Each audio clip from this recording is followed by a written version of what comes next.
পৃথিবীর এক দেশে মানুষ বছরে লাখ লাখ ডলার আয় করে, আবার আরেক দেশে অনেক মানুষ দিনে মাত্র কয়েক ডলার দিয়ে জীবন চালায়।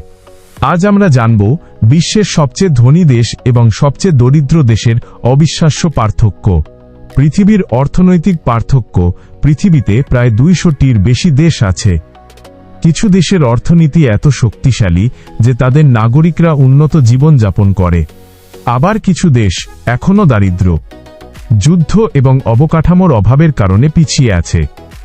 এই পার্থক্য বুঝতে আমরা দেখব একটি ধনী দেশ এবং একটি দরিদ্র দেশের বাস্তব অবস্থা। বিশ্বের ধনী দেশ। বিশ্বের সবচেয়ে ধনী দেশগুলোর মধ্যে অন্যতম হল লাক্সেমবার্গ। এই দেশটি ইউরোপে অবস্থিত এবং আকারে খুব ছোট হলেও অর্থনীতির দিক থেকে খুব শক্তিশালী। এখানে ব্যাংকিং, ফাইন্যান্স এবং আন্তর্জাতিক ব্যবসা খুব উন্নত। এই দেশের জনসংখ্যা প্রায় 6 লাখের মতো, কিন্তু অর্থনৈতিক শক্তি অনেক বড় বড় দেশের থেকেও বেশি। জীবনযাত্রা। লাক্সেমবার্গে মানুষের জীবনযাত্রার মান খুব উন্নত। আধুনিক শহর, উন্নত হাসপাতাল, ভালো শিক্ষা ব্যবস্থা, উন্নত পরিবহন। এই দেশের নাগরিকরা সাধারণত নিরাপদ এবং স্বচ্ছন্দ জীবনযাপন করে। গড় আয়। লাক্সেমবার্গে একজন মানুষের গড় আয় বছরে প্রায় $1 লক্ষ বেশি। এ কারণে এই দেশকে প্রায় বিশ্বের সবচেয়ে ধনী দেশগুলোর তালিকায় দেখা যায়।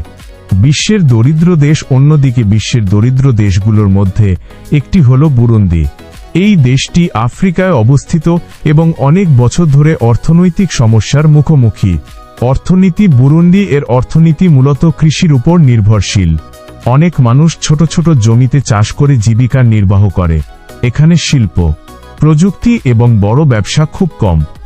জীবনযাত্রা। বুরুন্ডি এর অনেক অঞ্চলে এখনও উন্নত রাস্তা নেই, ভালো হাসপাতাল কম, শিক্ষা ব্যবস্থা দুর্বল, কর্মসংস্থান সীমিত। এ কারণে অনেক মানুষ দারিদ্র্যের মধ্যে জীবন কাটায়। আয়। বুরুন্ডিতে অনেক মানুষের দৈনিক আয় মাত্র $1 থেকে $2। এই আয় দিয়ে জীবন চালানো সত্যিই কঠিন। পার্থক্য। এই দুই দেশের মধ্যে পার্থক্য সত্যিই বিশাল। একদিকে আধুনিক শহর, উন্নত অর্থনীতি এবং উচ্চ আয়, অন্যদিকে দারিদ্র্য, সীমিত সুযোগ এবং কঠিন জীবন। শেষ কথা, পৃথিবীর সব দেশ একরকম নয়। কিছু দেশ উন্নতির চূড়ায় পৌঁছেছে, আবার কিছু দেশ এখনও উন্নয়নের পথে। কিন্তু সময়ের সাথে সাথে অনেক দেশই উন্নতি করছে এবং ভবিষ্যতে এই পার্থক্য কমে আসতে পারে। আপনি কি জানতেন বিশ্বের সবচেয়ে ধনী 10% মানুষের আয় বিশ্বের 50% মানুষের আয়কে ছাপিয়ে গেছে? এই পার্থক্য কখনো কি কমবে? আরও জানতে সাবস্ক্রাইব করুন।